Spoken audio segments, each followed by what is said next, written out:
जिस कोर्ट में तलाकशुदा पति अपराधी करार दिया गया था, वह उसी कोर्ट में खड़ा था और उसकी कोर्ट की जज उसकी तलाकशुदा पत्नी निकली। 4 साल पहले उसने अपनी पत्नी को घर से धक्के मारकर बाहर निकाल दिया था। उसने कभी सपने में भी नहीं सोचा था कि एक दिन वह उस कोर्ट में अपराधी के रूप में खड़ा होगा और उसकी पत्नी उसी कोर्ट में जज की कुर्सी पर बैठी होगी। अब सजा का ऐलान होने वाला था। पति अपनी पत्नी की ओर देखता है और शर्म से उसकी नजरें झुक जाती हैं, क्योंकि आज से 4 साल पहले उसने अपनी पत्नी को घर से निकाल दिया था और आज वही लड़की इस उच्च पद पर बैठी हुई थी। यह देखकर उसे अपनी करनी पर बहुत शर्म आई थी। उसके माथे पर पसीना छलक आया था। जब आप यह कहानी सुनेंगे तो आप भी कहेंगे कि यह कैसे संभव है, और जब आपको पता चलेगा कि उस जज पत्नी ने अपने पति के साथ आगे क्या किया तो आपको भी हैरानी होगी। नमस्कार दोस्तों, यह कहानी मेरी और राहुल की है। मनीषा 2 बहनें थी। उनके पिता सरकारी शिक्षक थे। मनीषा की छोटी बहन ने हाल ही में ग्रेजुएशन शुरू किया था और मनीषा अपनी ग्रेजुएशन पूरी कर चुकी थी। वह अब LLB की पढ़ाई कर रही थी। मनीषा एक नामी कॉलेज से LLB कर रही थी। उसका सपना सिविल जज बनने का था या किसी बड़े सुप्रीम कोर्ट की वकील बनने का था, लेकिन अब उसके पिता रिटायर होने वाले थे और माँ की तबीयत भी ठीक नहीं रहती थी। उन्हें लग रहा था कि बड़ी बेटी और शादी के लायक भी हो गई है तो मनीषा की शादी करा दी जाए, क्योंकि उसके बाद छोटी बेटी भी शादी के लायक हो जाएगी। लेकिन मनीषा अभी शादी के लिए तैयार नहीं थी। उसी दौरान मनीषा की चाची के पास एक लड़का रहने आया। उसका नाम दीपक था और वह रियल एस्टेट और कंस्ट्रक्शन का काम करता था। उसके करोड़ों का बिजनेस था और अच्छी फैमिली सी। राहुल अपने परिवार का इकलौता बेटा था। उसके घर में भी उसकी शादी की चर्चा चल रही थी। तभी मनीषा की चाची ने मनीषा का रिश्ता सुझाया। मनीष के पिता को यह रिश्ता बहुत ही पसंद आया। जब मनीषा को इस रिश्ते के बारे में सुझाव दिया गया तो उसने पहले मना कर दिया, लेकिन बाद में उसने एक शर्त रखी कि वह शादी के बाद भी अपनी पढ़ाई जारी रखेगी। अगर यह शर्त उन्हें मंजूर हो तो वह शादी के लिए तैयार होगी। जब यह बात लड़के वालों को पता चली तो उन्होंने कहा कि उनके पास सब कुछ है और अगर लड़की को अपनी आगे की पढ़ाई करनी है और यही उसकी इच्छा है तो उन्हें इसमें कोई आपत्ति नहीं है। अब लड़का और लड़की दोनों एक दूसरे से मिलते हैं। मनीषा को देखते ही राहुल को उससे प्यार हो जाता है। राहुल को मनीषा बहुत पसंद आ जाती है, क्योंकि मनीषा न केवल खूबसूरत थी बल्कि पढ़ाई में भी बहुत अच्छी थी। अब परिवार वालों की सहमति से उनकी शादी की तारीख तय की जाती है और उस समय तारीख पर उनकी शादी बड़े धूमधाम से हो जाती है। शादी के बाद मनीषा अपने ससुराल जाती है। कुछ दिनों बाद उसकी LLB की परीक्षा होती है। परीक्षा देने के लिए मनीषा फिर अपने मायके आती है। राहुल और मनीषा का जीवन बहुत सुंदर और सुखकर चल रहा था।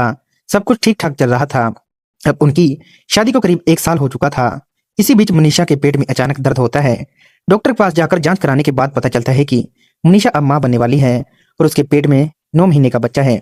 मनीषा यह खुशखबरी सुनकर राहुल को बताती है। राहुल कहता है कि अब हमारे घर में एक नया मेहमान आने वाला है। अब तो हमें बहुत ज्यादा खुशी होगी। इसके बाद सब कुछ व्यवस्थित और ठीक चलने लगता है। मनीषा की पढ़ाई भी चल रही थी।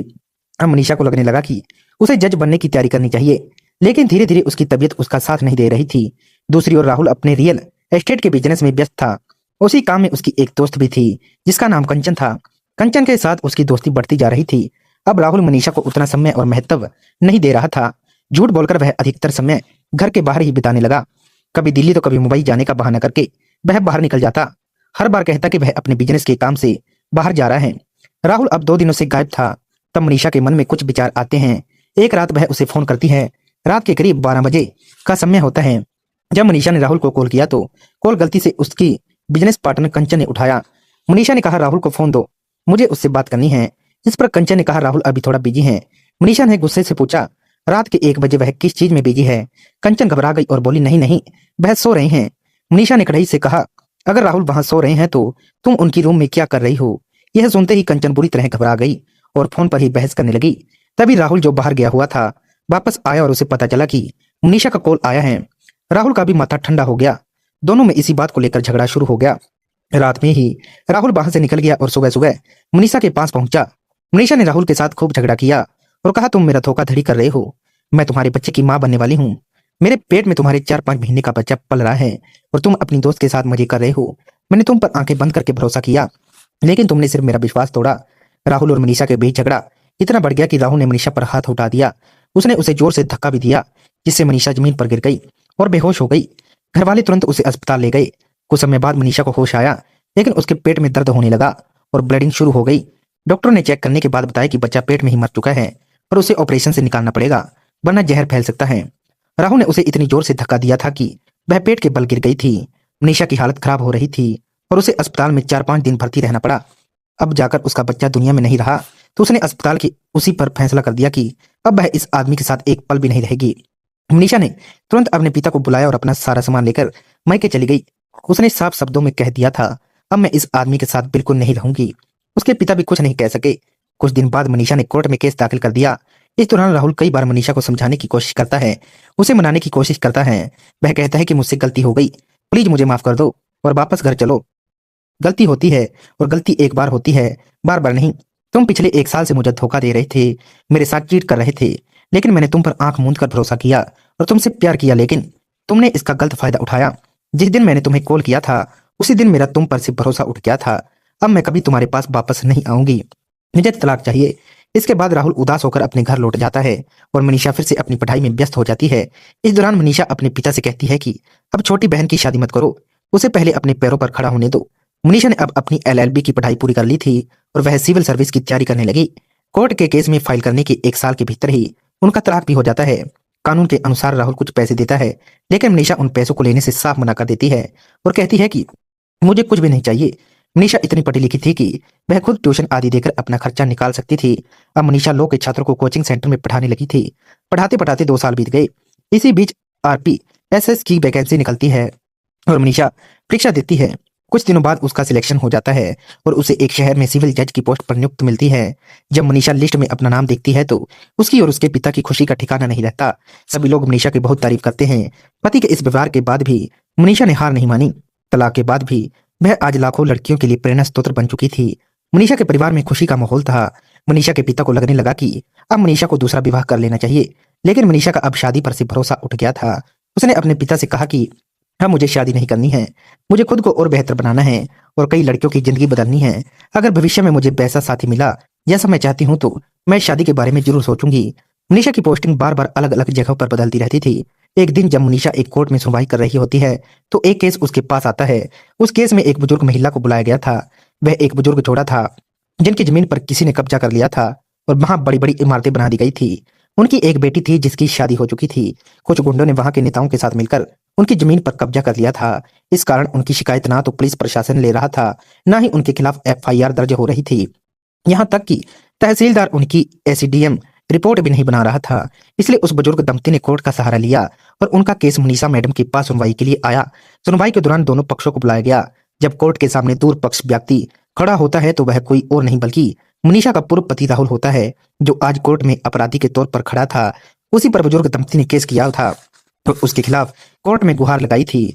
आशा जी और महेंद्र जी नामक एक बुजुर्ग दंपति ने कोर्ट में बताया कि यही वह राहुल है जिसने उनकी जमीन जबरदस्ती हड़प ली और इस पर एक बड़ी इमारत बना रहा है। यह राहुल कोई और नहीं बल्कि वही राहुल था जिससे मनीषा ने 4 साल पहले तलाक लिया था।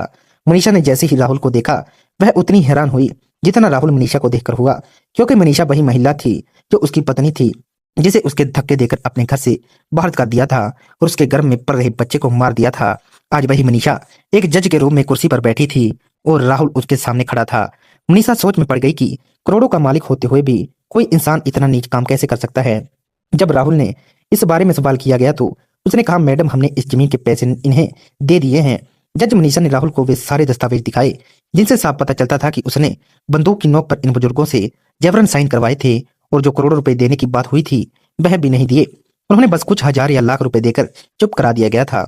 यह सुनकर पूरा कोर्ट सन्न रह गया। मनीषा मैडम ने तुरंत आदेश दिए कि इस मामले से जुड़े सभी अधिकारियों, एसडीएम, तहसीलदार और अन्य को सस्पेंड किया जाए। साथ ही उन्होंने ईएसपी को बुलाकर पुलिस प्रशासन की लापरवाही पर फटकार लगाई और कहा कि 24 घंटे के भीतर जमीन का कब्जा वापस दिलाया जाए। ज्यादा से ज्यादा 1 हफ्ते का समय दिया गया। उन्होंने यह भी चेतावनी दी कि अगर ऐसा नहीं हुआ तो वह खुद आदेश देकर उन सभी इमारतों को गिरवा देगी और दोषियों को जेल भिजवा देगी। सुनवाई के बाद जब मनीषा कोर्ट से बाहर निकली तो वह बुजुर्ग दंपति के उनके पैरों में गिरकर आभार जताने लगे। उन्होंने कहा, मैडम जी आज सिर्फ आपकी वजह से हमें न्याय मिला है, वरना हमारी कोई सुनवाई करने को तैयार नहीं था। मनीषा ने उन्हें उठाया और मुस्कुराते हुए वहां से जाने लगी। तभी पीछे से राहुल आया जो उसका पूरा पति था। उसने कहा, यह करोड़ों की प्रॉपर्टी मेरी है, अगर मुझे नुकसान हुआ तो मैं बर्बाद हो जाऊंगा। तुम तो मेरी पत्नी रह चुकी हो, कम से कम मुझे इस मामले से रियासत देती। अगर तुम्हें पैसे चाहिए तो मैं देने को तैयार हूँ। इस पर मनीषा ने गुस्से में कहा, नीच इंसान, मुझे नहीं पता था कि तुम इतने लालची हो, तुम्हें महिलाओं का सम्मान करना तक नहीं आता। यह बुजुर्ग लोग हैं और तुम उन्हें परेशान कर रहे हो, उनकी करोड़ों की प्रॉपर्टी को हड़पने की कोशिश कर रहे हो। तुम जैसे लोग गरीबों की छाती पर पैर रखकर अपनी बड़ी बड़ी इमारतें बनाते हो। मनीषा ने आगे कहा, तुम्हें 1 हफ्ते का समय दिया गया है, अगर तुमने उनकी जमीन वापस नहीं की तो मैं खुद आदेश देकर तुम्हारी सारी इमारतें गिरवा दूंगी और तुम्हें जेल में डाल दूंगी। इतना कहकर मनीषा वहां से चली गई। इसके बाद राहुल कई बार मनीषा के घर जाने की कोशिश करता है, लेकिन मनीषा उसे फिर कभी भाव नहीं देती। राहुल ने बहुत मिन्नती की, तब मनीषा ने उसे घर के अंदर बुलाया।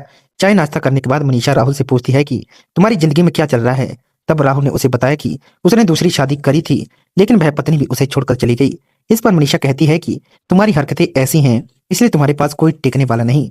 इसके बाद राहुल मनीषा से फिर से रिश्ते में आने की बात करता है और कहता है अगर तुम्हारी इच्छा हो तो हम दोनों फिर से पति पत्नी बनकर साथ रह सकते हैं। इस पर मनीषा कहती है मैं तुम्हारे साथ इस जन्म में तो क्या, अगले 7 जन्मों में भी कभी नहीं रहूंगी, और जो तुम्हें आदेश दिया गया है उस पर काम करो।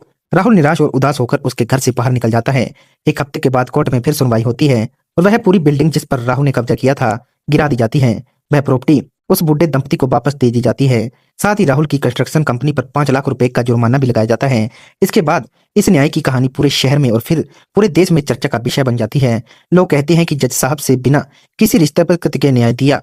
उसके बाद जो भी केस उनके पास आया उन्होंने सभी को न्याय दिलवाया। तो दोस्तों, यह कहानी थी एक ऐसी लड़की की जिसने तलाक के बाद कभी हार नहीं मानी और अपने पति को वही सजा दिलवाई जो एक अपराधी को मिलनी चाहिए। मनीषा कभी भी पैसे के लालच में नहीं पड़ी। तो दोस्तों, आज की हमारी कहानी आपको कैसी लगी हमें कमेंट बॉक्स में जरूर बताना, और आप इस चैनल पर नए हैं तो जल्दी से चैनल को सब्सक्राइब कर देना। मिलते हैं एक और नई कहानी के साथ, तब तक के लिए धन्यवाद।